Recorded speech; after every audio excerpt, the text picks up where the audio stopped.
Hey, welcome back to the channel. So today we're talking through what I think is probably the last product execution framework you'll need, at least until things change significantly within the tech ecosystem.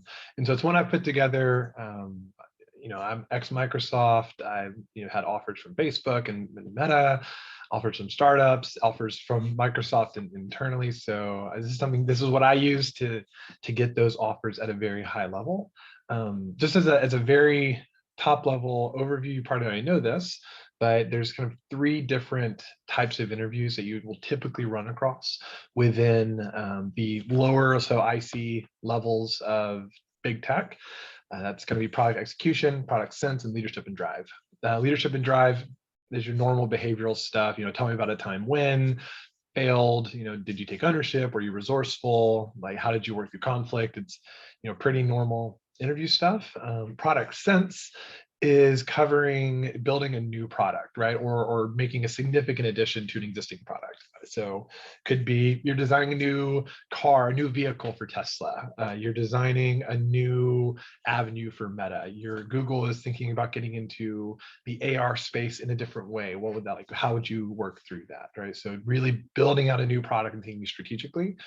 Whereas execution is largely around goal setting and metric setting, as well as metric tracking for existing products. So a normal execution question would be, how would you measure the success of products, Spotify playlists, for example? How would you measure the success, or what would you set as the goal for Tesla's autopilot? And so those questions will come up fairly regularly. And for me, I've actually found that product sense is easier than product execution. So I spent more time on these product execution ones. So anyway, without further ado, I'm gonna just jump in and I will walk you through the framework that I like to use. Awesome.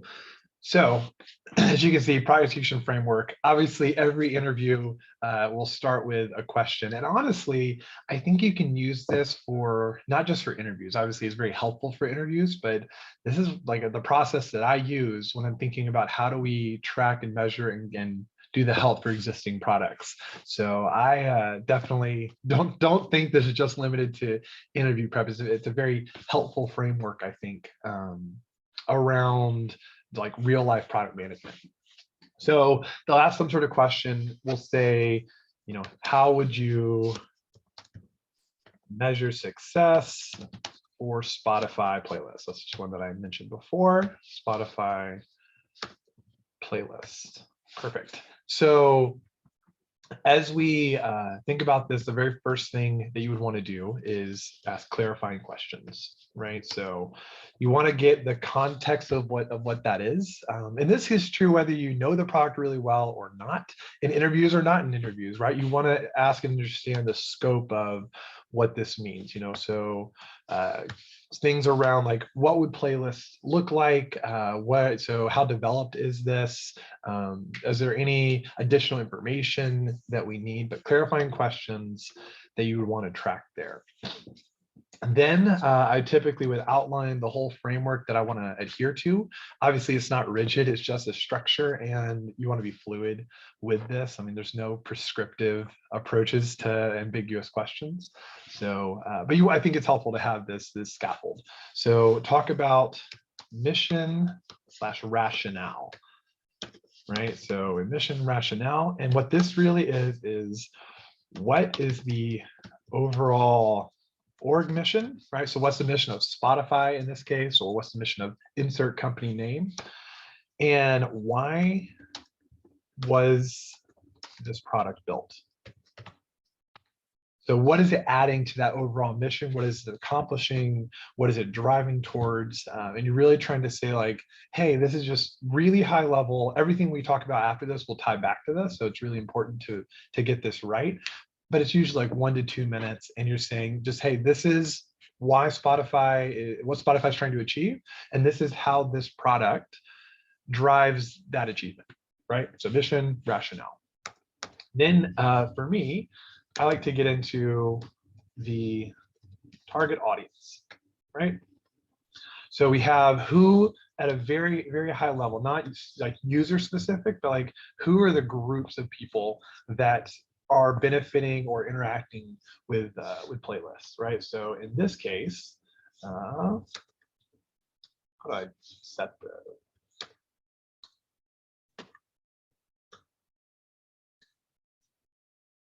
So these are the people that are interacting with using playlists. So you want to think in terms of obvious users, right? So that in this case, it'd probably be the regular listener, super users, right? So these are people, maybe they are playlist curators, maybe they're in the music industry, but people who are utilized, like they have significantly more than the average number of playlists.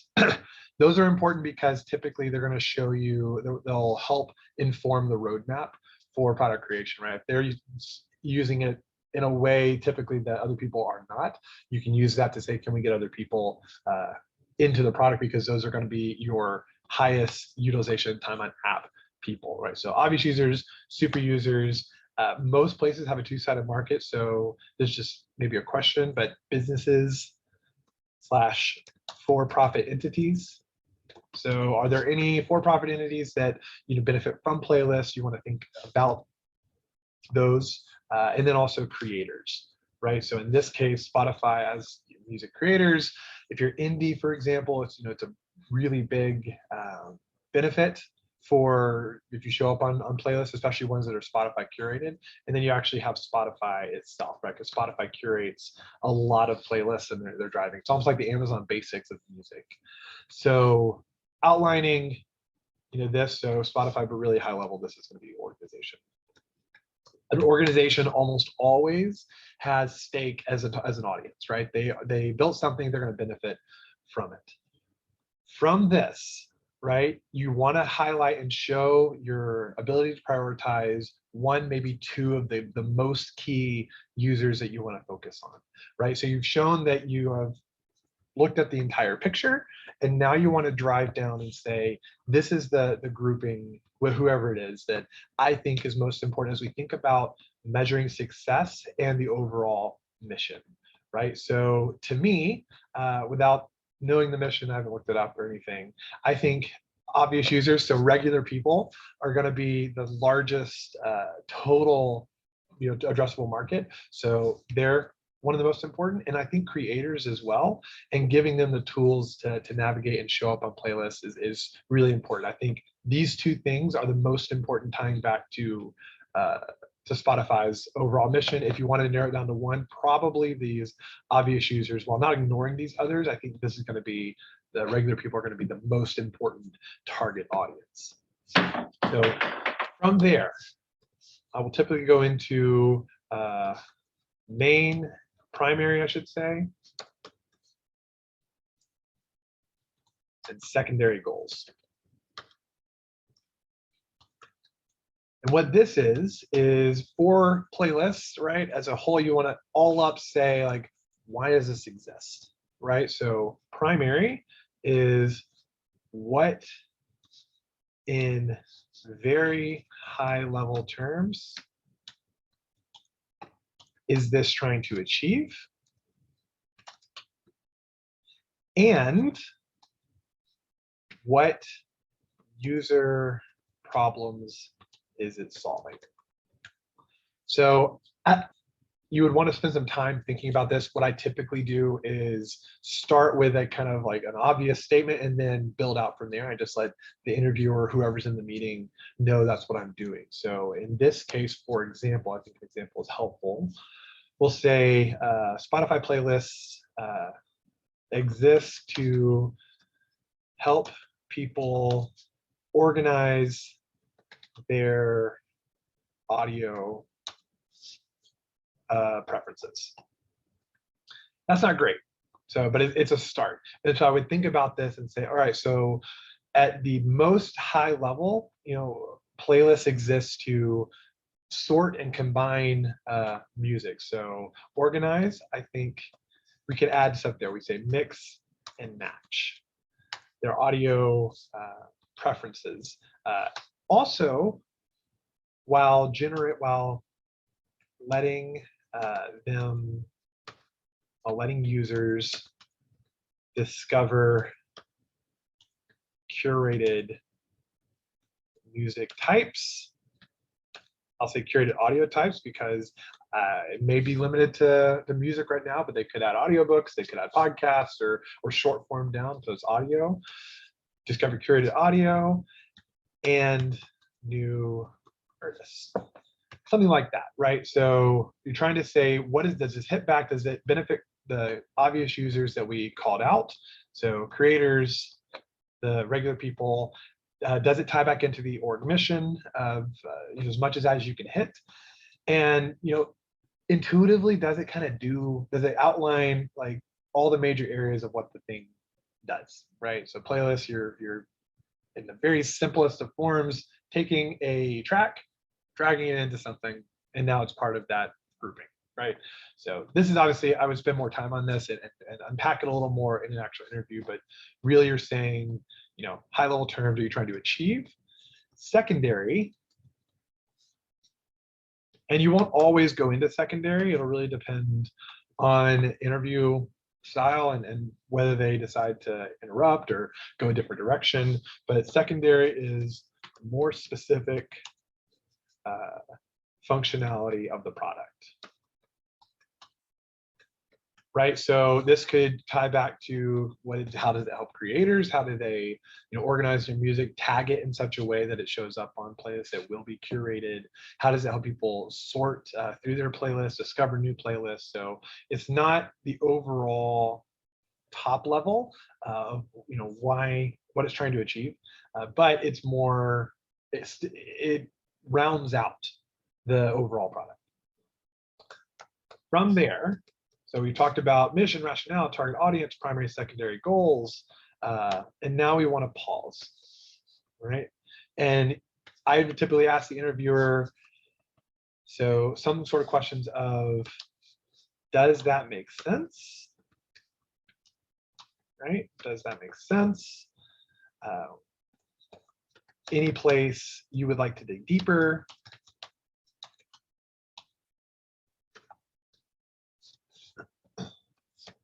Right? So it's these places where you're just really saying, hey, talked about a lot.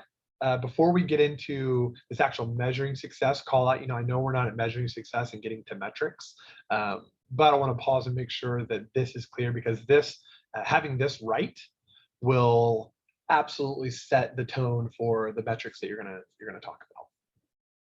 So see if they have any feedback. Most of the times they will. Sometimes they'll say, no, this sounds good. I'm curious to see what metrics you go into. Sort through that, and then assuming this is the direction the interview is going, talk about measuring impact. And this is where I think a lot of people can get hung up. They jump straight into defining metrics. So like 30%, like assigning numbers to stuff. So 30% of users are adding songs to a playlist, right? So they're utilizing the playlist feature in some form or fashion, which is good. That's a metric that we would eventually get to. But first you want to think in terms of like human problems, right? So what are some overall human problems that we talked about? And how can we, like, what are some of the things we would measure in line with that? So we talked about organize, right? Tying back to this main goal. We talked about mix and match, right? And each of these really human problems called out in the goal, right? So you had your primary goal, discover, right? So I want to organize my music.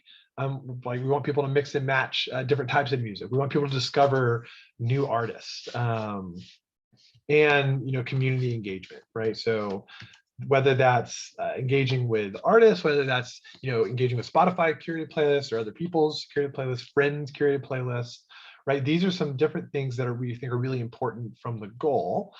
And then you would say, all right, for organize, you say, all right, how will we go about measuring this, right? So could be something along the lines of songs, new playlist created, right?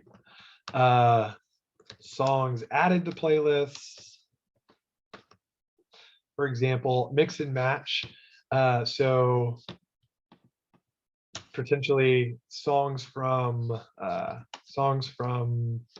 various genre types, songs from our various artists and albums combined, right? Discover interaction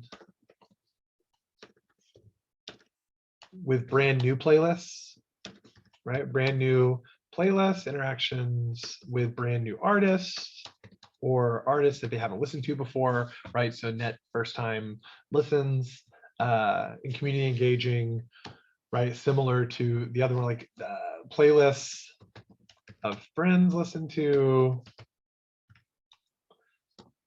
Spotify curated, and then semi-professional curation as well. Spotify curated, stuff like this, right? This is not at all exhaustive, but you've outlined what's the human problem tied back to the goal, right? Mix and match, discover, and then how would you go about potentially measuring those things?